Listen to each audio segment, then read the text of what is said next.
Damn, Bungie giving us a preview of some exotics. What changes we're going to see in season 21? Are we? Oh man, let's see what kind of heat you're packing. Let's see what you're packing down there. What's up? It's your boy Fragile, risen from the basement to talk to you about these changes because I don't know, boredom, chance to rip on Bungie, or maybe because I love Destiny, or all three. I don't know. Either way, I'm obviously just stalling for the sake of it. So let's just jump into it. We'll start with Warlocks, cause yeah, I like them, and let's get into it. All right. So to start off alphabetical order, we got Chromatic Fire getting some very spicy changes. So the radius and damage created by kinetic precision kills are increased, and now the explosion effect will apply subclass specific debuffs onto enemies damaged by that explosion.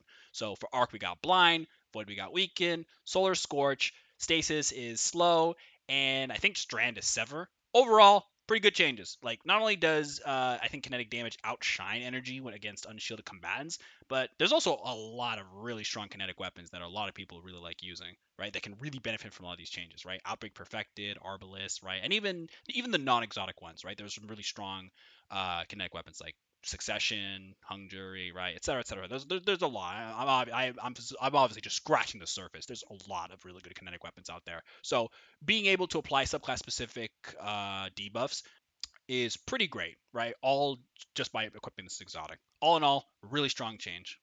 I think like the only gripe I have is that Arc and Void could have been Jolt and Volatile, but I mean that's whatever. That's just a personal gripe. Honestly, I'm personally satisfied with Blind and Weaken. I assume Weaken is probably going to be undermining effect, which is like what? How much is it? Like 10 or 15%? I don't know. But still, either way, all in all, really strong change. Love everything about it, and will definitely use Chromatic Fire in the future.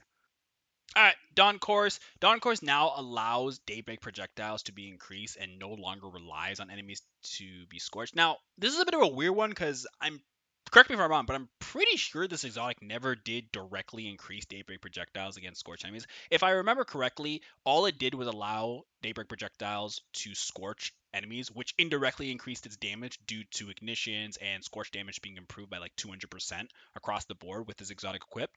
Um, but yeah, if I'm wrong, and then yay, positive change, right? It's a buff. If not, then yay. I mean, it's still a positive change. So yeah, I think maybe the whole like daybreak projectiles damage bonus has been increased. I think it has something to do with possibly the leaks showing that the projectiles will deal increased damage to scorched targets, and maybe after testing they were like, oh, maybe that's not good enough, and found that it's probably better to just increase it across the board with this exotic equipped rather than only have the projectiles increase when dealing damage to scorched targets, since the projectiles themselves scorch on contact, you'd cause ignitions every other throw. I don't know. Maybe that's what the whole, or maybe that's what the whole projectile damage bonus has been increased and no longer reliant on enemies being scorched effect is about. But that's just me. That's just sort of a personal hunch. All right. So for Vesper Radius, the rifts you create now, instead of emitting one shockwave, will now emit shockwaves every 5 seconds. And enemies defeated by those shockwaves explode, dealing damage to nearby enemies, and can possibly blind if you have an arc subclass equipped. So here are my issues, right? One, I have no one of first of all, it knocks back enemies. So I have no idea if they remove the knockback or if it even applies to the re emissions. So if not, it's going to make it consistently hard to kill targets unless they die in the first shockwave. And two, this exotic sort of exists in this weird scenario where enemies sort of need to be weak enough to not one-shot you when you pop your rift in front of enemies, since popping rift isn't really a fast animation. I don't think it even gives damage reduction, so it's very likely that if the enemies are strong enough, you'll just die when trying to like jump into a group of enemies to pop the rift. And second, they also need to not be squishy enough to die very quickly, because the logical conclusion would be, why would you use an exotic and go through the trouble to utilize the effect when a grenade, melee, or just your gun would accomplish the same, more effective result? Overall, I feel like you're missing something with this exotic. Like, this exotic is missing something to make it really good. But I don't think it's a terrible change. I definitely think this might make it see more play, but I feel like this exotic is just missing something, and I can't put my finger on it. I'm missing something. I'll get back to you though on it if I ever think of something. All right, so for Affinity aspects, it's getting nerfed. Wow, shocker! I'm shocked. You can't see my face right now, but just look at my profile pic. That is my face right now. I am shocked. Right, it's losing its extended melee range, and that's it, right? I doubt it's a shocker to many people because a lot of people have talked about it. They praised it, whined about it, condemned people using it, etc., etc. So I doubt it's going to go. And honestly, I doubt it's going to go down in popularity due to its other strong effects in the Crucible. But yeah, it's nerfed. Rip. All right, now for Starfire Protocol, damn, this is a nerf I definitely didn't see coming. And there are definitely some people that are upset about it. Lamau. Oh, I actually said that in the script. Well, whatever, it's fine. But yeah, so the change is that the amount of energy gained per instance of empowered damage is going down from 20 to 2.5%.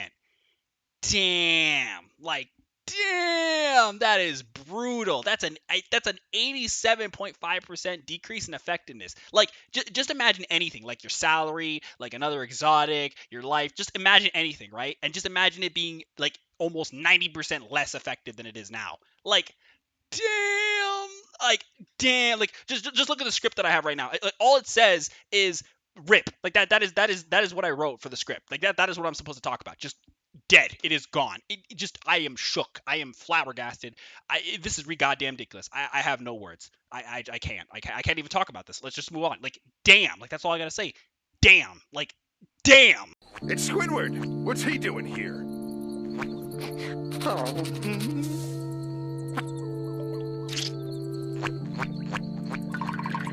Here lies Starfire Protocol. hopes and dreams. What a baby. All right, next we got Promethean Spur, and I'm gonna be honest with you, I don't really care about this exotic. I have nothing to say about this exotic, and I think the reason why I don't care about this exotic is well, two things. One, I think it's missing something like Vesper Radius. Like I feel like it's missing something that I can't put my finger on. And second, spawning rifts at enemy locations, consuming your own rift energy, by the way, is just it's such a weird move for any tier of content. Like it's just such a weird idea. Like not weird as in like fun, gimmicky kind of weird. Like weird as in I just don't see the fun in it. Like I don't see the use in it. I just don't see it. I just don't see it at all. Right? At the very least they changed it so that you have to be standing on a rift in order to consume like your rift energy because before I think you just had to just like kill a target while your rift energy is full and it just spawns a healing an enemy rift at your location, right? So I mean that's better than it is now, but like the idea of it just I just don't see the fun or use of it, right? And maybe I think it has something to do with the like the nature of rifts, where the idea is you're supposed to use rifts away from danger or to recover damage, and not have to worry about like too much, right? And having its placement be controlled by the enemy's last defeat is just it's just such a weird move. Like I don't know. It seems like it's such a weird move to consume your own rift energy to like place a rift at the enemy location, especially since there's like unless you have like massive AoE damage or something. Um, it's possibly going to be compromised since there'll probably be enemies surrounding it, right? Or it's possibly going to be in an area with less cover. So I don't know. This exotic is just weird.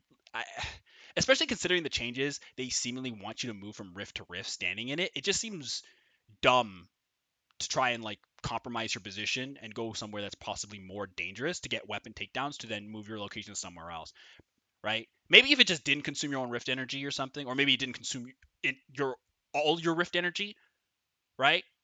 Maybe I could see it being useful or fun. Also, another thing I completely forgot is that it requires solar weapon kills. So that's a niche in of itself, right? Like I'm forced to use a weapon type, right?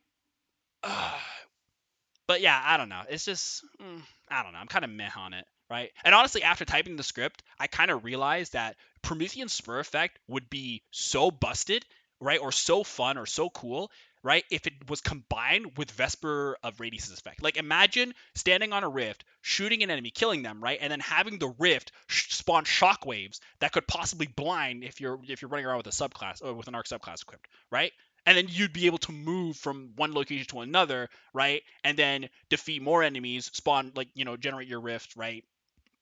And kill them, causing more shockwave explosions and blinding them and whatnot. Like, would that not be awesome? Like, what do you guys think? I'm kind of like I kind of like the idea of combining Promethean Spur and Vesper Radius, and I feel like they need each other, right? They really need each other. They should have their exotic effects should have been combined into one whole exotic. But yeah, that's just my opinion. If you like the exotic, go nuts. I don't necessarily think less of you or anything like that. I just don't see like I just don't really care about this exotic.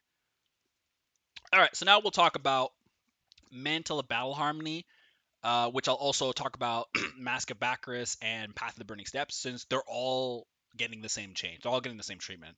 So They are all now non-stacking weapon damage buffs, right? So they don't stack with weapon surge mods anymore. In exchange for that, their PvE buff at max stacks, if they have any, is 25% in PvE and 6% in PvP, which is a hard nerf for Path of the Burning Steps. It's a buff for Mask of Baccharis, I think, because yeah, it's a buff for both sections for PvE and PvP, and then for Mantle of Battle Harmony, I think it's a buff in PvE and a nerf in PvP, because I think the PvP nerf is like I think right now it's 15% PvP, so it's going down to 6. So yeah, that's what we got. But yeah, after these changes, I think they're just all ass. Like I think they're just dead in the water if these all go through as they are.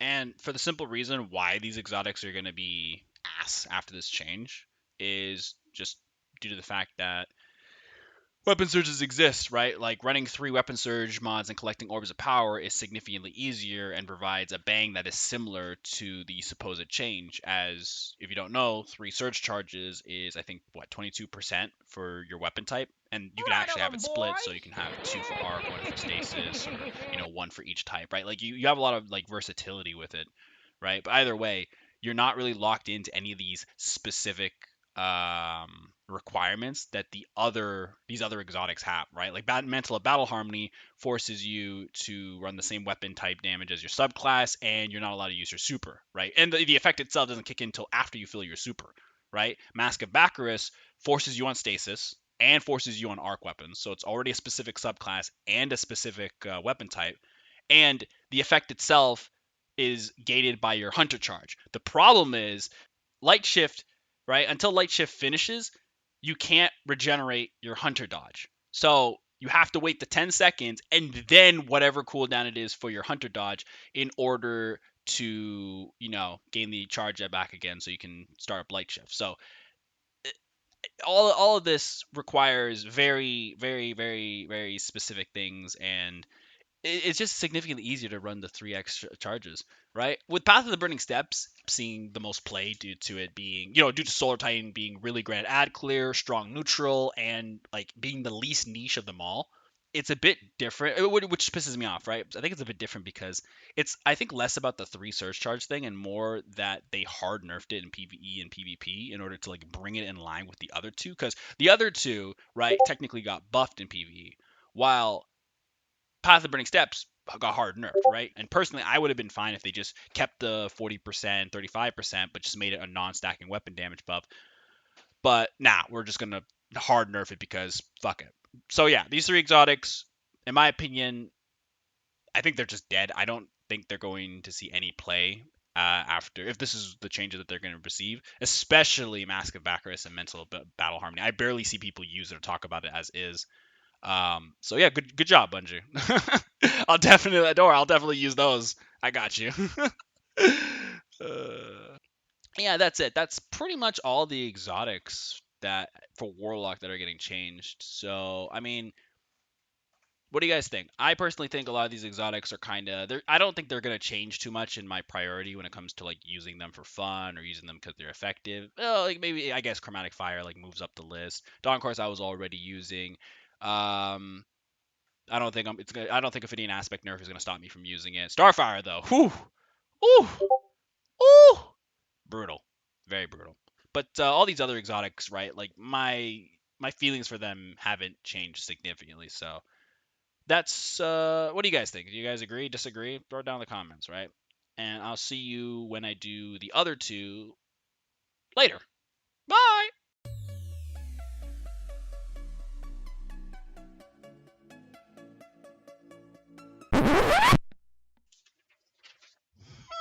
Hmm. Methinks I have forgotten something. Yeah, so I literally just double checked the list of all the exotics and stuff that I talked about during recording and editing, and I legitimately forgot about Claws of Makara. So it's getting a buff. It's basically just getting the heavy-handed perk where, powered melee kills will create an orb of power. So now it will grant you a melee charge, and power melee kills will create an orb of power. So I mean, that's good, right? I mean, I don't know. Claws of Makara has kind of been just there, like it just exists. I don't necessarily have a strong opinion for or against, using it like the other exotics. It's kind of just, yeah, here you go. You want to go for a melee build? There you go. You probably want to run this, I suppose. So I get that. I guess that's my sort of toss up for Claus. Ugh, Makara. But yeah, I think that's it. Let me just yeah, yep, alphabetical order. Got all of them. All right, we're done. So yeah, bye.